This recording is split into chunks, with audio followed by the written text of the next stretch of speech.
Good day, folks. One of the things I hear most often is if we lived in nature, you would have been killed and eaten a long time ago. So you should be very thankful for our charity that keeps you alive. Why should I take care of you? People that say that aren't familiar with the social contract theory.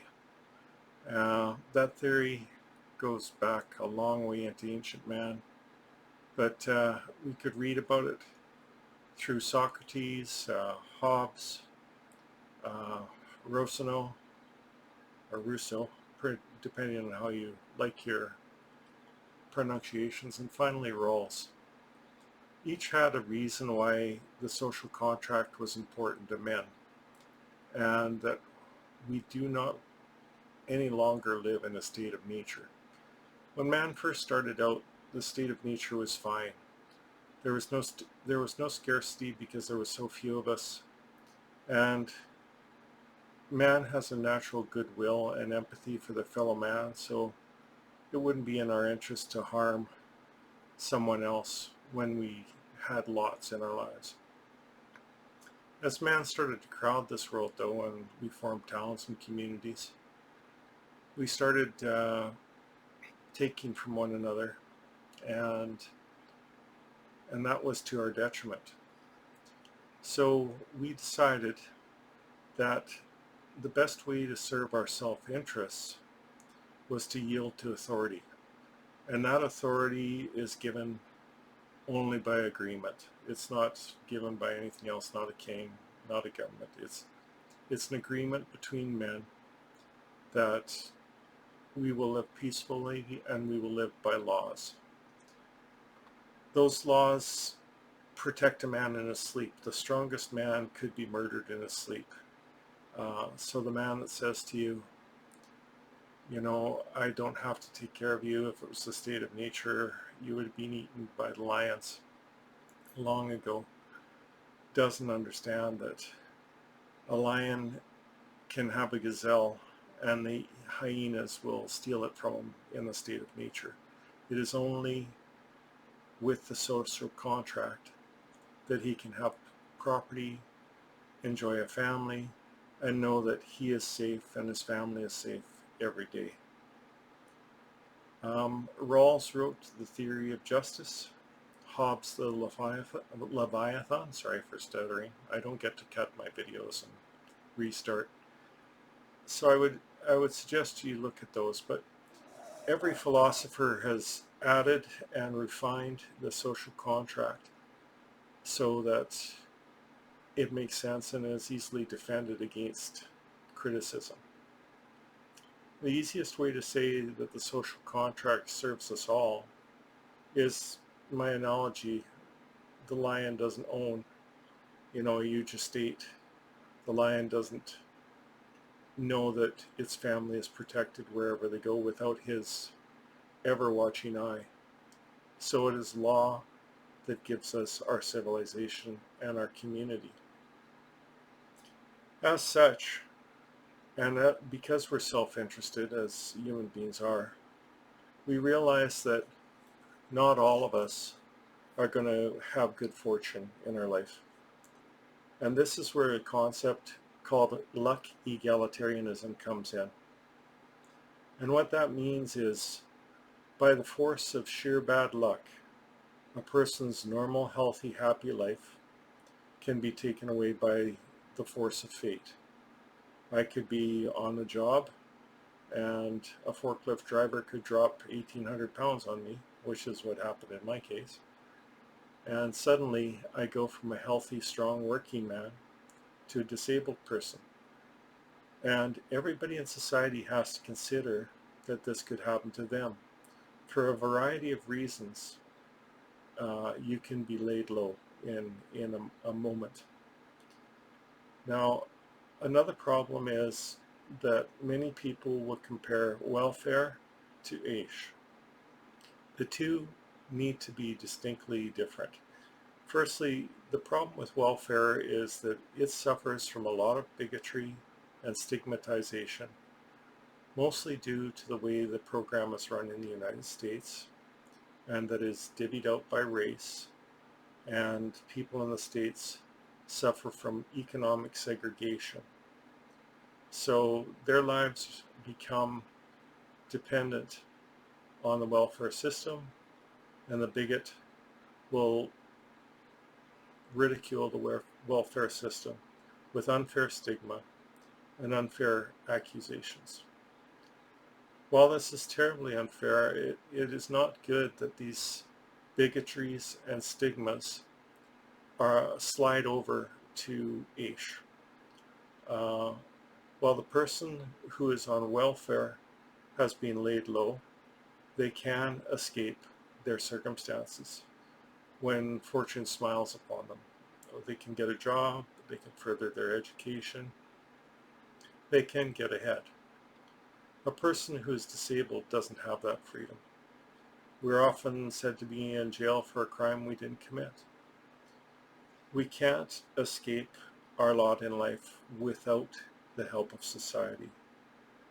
We don't get a lot of help. We don't get schooling so that we can use our minds when our body is broken.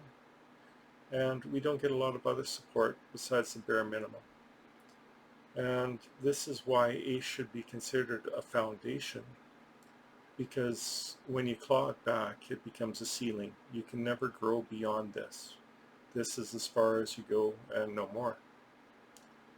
Now, with that said, I hope that people understand the difference between the state of nature and the laws of man through the social contract. They understand the difference between welfare and disability programs such as AISH. It can be seen in the Supreme Court of Canada judgments that there's a huge difference between welfare and AISH. And that is that in rulings by justice such as Justice McIntyre, the term substantive equality came to be. Rulings is the law, and Law versus British Columbia and the Turpin decisions help define substantive equality versus normal equality. Normal equality treats everyone the same.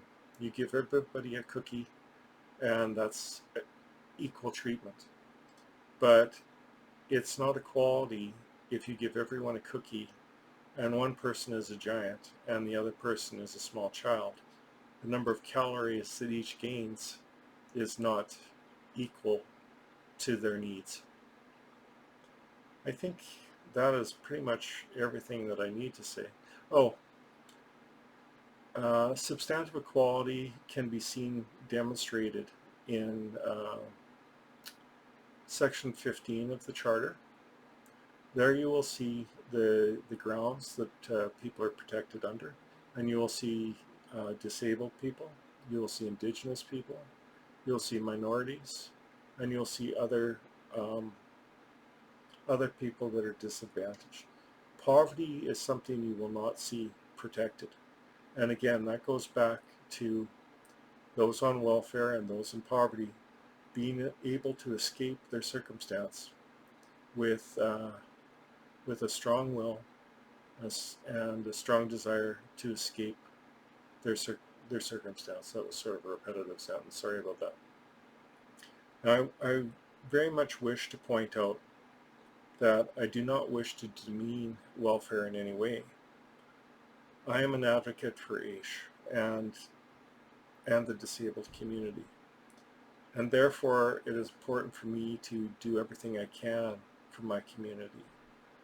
There are certainly problems with the way welfare is run and administered, and there are limitations on the funds that are there. It could certainly help people escape poverty and lead a better life with a little more funding. But, as said, people on welfare can escape eventually, and hopefully they do, whereas a disabled person can escape. And that is the big difference, and that is the big reason for substantive equality. Now you may wonder why I have a Christmas decoration right there. The reason is I wanted to point out that Costco puts out the Christmas decorations in September, even August. Now, why do they do that? They know that people love the feeling of Christmas. And the reason they love Christmas is man is obeying the social contract at that time of year. We all have goodwill towards man, which is the basis of the social contract. We all love that feeling. We all feel protected at Christmas. And so when we see little decorations like this that remind us of Christmas, we're attracted to them. And we want every day to be Christmas, because that is the nicest time of year, and that is the time of year that we live by the social contract. I hope my little video hasn't been too repetitive, and if you have any questions, feel free to ask them. If I've made any mistakes, feel free to tell me. For your reference, I would recommend Rawls' Theory of Justice, Hobbes' Leviathan. Who else could we talk about? Rousseau or Rousseau, depending on your pronunciations. Foundations of Inequality Among Men. And who else am I forgetting? I think that's a pretty good basis. So I all wish you a good day and a Merry Christmas, and I hope your days continue to be well and our Indian summer continues. Enjoy your day. Bye-bye.